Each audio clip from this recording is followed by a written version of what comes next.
going to get right into it, so let's talk about it. All right, so like for us, we had general everyday conversations, whether it be with the guys in the group chat, barbershop, anywhere.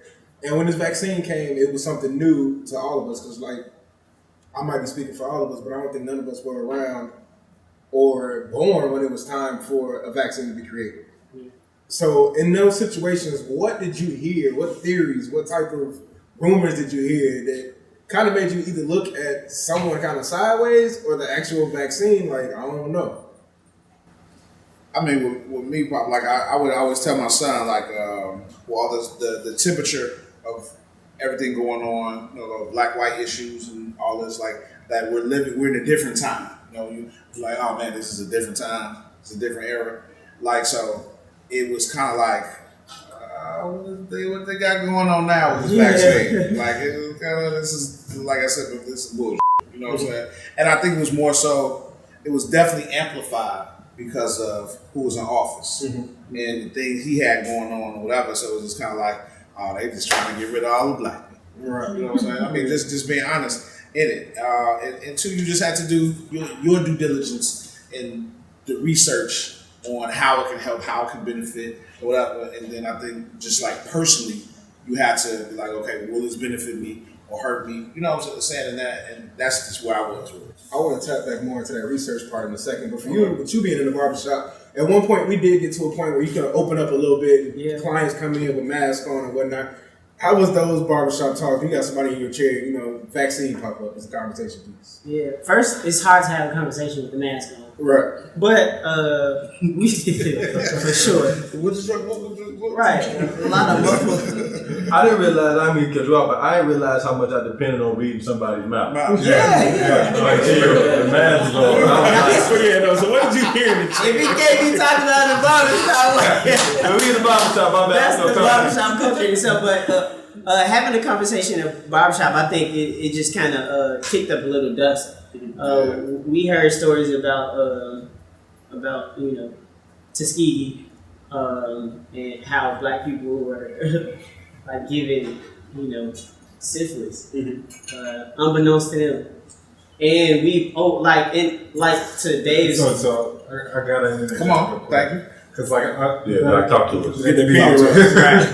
That could be one of the more common misconceptions. So it wasn't a vaccine. They weren't given syphilis. Like essentially, who is that? African Americans. Thanks. So what happened was that people knew that they had syphilis and they were withheld treatment. Right. So think about the ethics around it. You know, you work in a trial. You know, a group is sick. You have the treatment, but you're not doing anything about it. Right.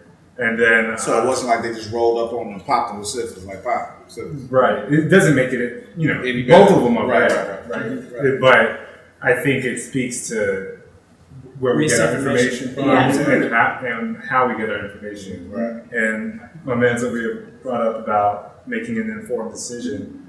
One of the most important things that, you know, from IDPH, CDPH, every department of public health is trying to make sure we convey is that make sure you can get an informed decision from somebody that can give you an informed opinion. And oftentimes, that does rely on scientists and physicians in this context. But we also know that if it just was up to us, nobody's going to listen because of all that history that we were talking about. So what we've been trying to do effectively throughout the city, throughout the country, is partner with barbers, community organizations, faith-based leaders, people who have developed a rapport with our community and that we can work together to be able to deliver the most honest and capable information.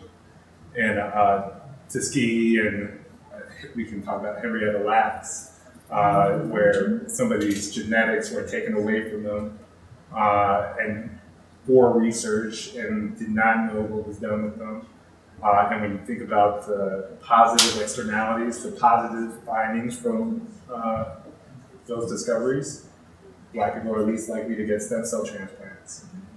So things that along those lines build distrust. Mm-hmm. And what you see across the country is trying to break away from that and trying to partner with the leaders in the community that have that rapport and that can work with that information and work with people that oftentimes look like you who are vouching for our communities to be able to deliver the right information. Because vaccines was like it was like a pivot, right? We know that this is going to be our first step in getting us, back to party, back to business as usual, and things like that. With that being said, Right. I'm sorry. The conversation in the barbershop, if you consider where we get the information from when we bring it to the barbershop, like we live in an information age where a lot of our news is coming straight from social media. Like we don't even listen to the news anymore. Like we listen to like hot takes from the internet, in our phones. And we have our phones in our hands more than ever. And it's propaganda going on. Like everybody has a take, everybody has an angle. And I feel like there had already been some distrust in a sense of jadedness in the Black community. And this would be another thing that we have to kind of figure out. So just generations, the difference in generations and how we trust what's going on now, who we had in office, like all of these factors matter. And people don't distrust for no reason. Like distrust comes from somewhere. So regardless of that, I may be misinformed. I'm glad you gave me the story about. To your point though, that's why I don't knock anybody for any type of myth or something that somebody comes up with. It always comes from somewhere. Right. Like so, it's like as a physician, if I'm hearing, there was a DNA chip in the vaccine, there was also a trial where they didn't tell people that they had a treatment. So it's like both of them are, can be believable. So it's really just about just trying to have that honest discussion with people about what the science is and why it's important. Within that, I think it's important. I'm gonna bro. He's on the shit. Let go. While you got him, let it on. Bro. Yeah, I'm just listening. First of all, Doc, thank you for that. Tuskegee. Excellent understanding. Yeah, for real, because that's the first time I heard that. But it's like you said, it's still unethical, right? And so I think with the Black community having the most historically unethical health history at a certain point, right? Whether it's from the treatment, whether they handed it to us, and you know what I'm saying, we don't know anything. Whether it's like you said with Henrietta Lacks, which is egregious. Right. You know what I'm saying? What they do to the Black woman and how they kind of, withhold information within that space. Even if we wanted to go into the Flint, Michigan space, you know what I'm saying? And I don't mean to go that far left, but what I'm saying is all unethical health history. Yeah. At what point what suggestions would you have, Doc, as a Black medical professional, of how we start to take matters into our own hands and start to create, I don't know, is it something like a community lab where we exchange research on our own and we start to harbor our own files, right? I don't know that much, but I know that certain things sits in us differently than it might sit into another culture. Yeah. And so how do we know for a fact that our DNA or molecular structures are being tested appropriately or effectively? And so I was just very interested in how you felt about that, because I think we got to do something. Yeah, we do, but we do. I mean, who has our best interest in mind? That's the question. That's right. the point. That's the question. So most of the discussion is about, oftentimes I could talk about all the science, I could talk about all the where the vaccine is from, the mRNA, what type of studies it was done, let you know that nothing different was done to make this vaccine from any other vaccine that you probably have taken, your wife has taken, your kids have taken. But what people really want to know is who's vouching for them.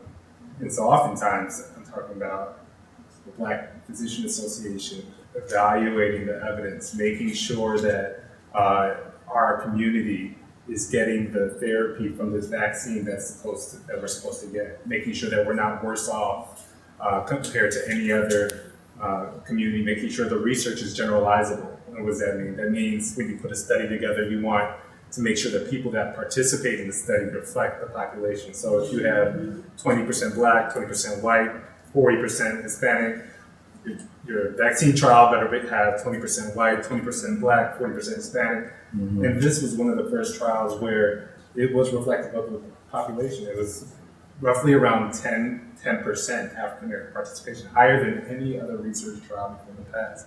But you brought up a good point. You brought up lead poisoning, and I don't want to get too much into this, but when we talk about structures, institutions, structural racism or structural policies, things that can intentionally or unintentionally exacerbate disparities, right? Exacerbate differences. Oftentimes it's just based on where you live can determine what your health profile is like or what your health outcomes are like. So sometimes in my opinion, it's about identifying those different structural drivers, right? How do we get more Black and brown people to pursue medicine and research, right? Why is that powerful? The reason why it's powerful is because we're just more likely to investigate issues that affect Black people. You know what I'm saying? Like, well, how does the vaccine affect Black people? How does, what are the different areas where we can digest information? Barbershops.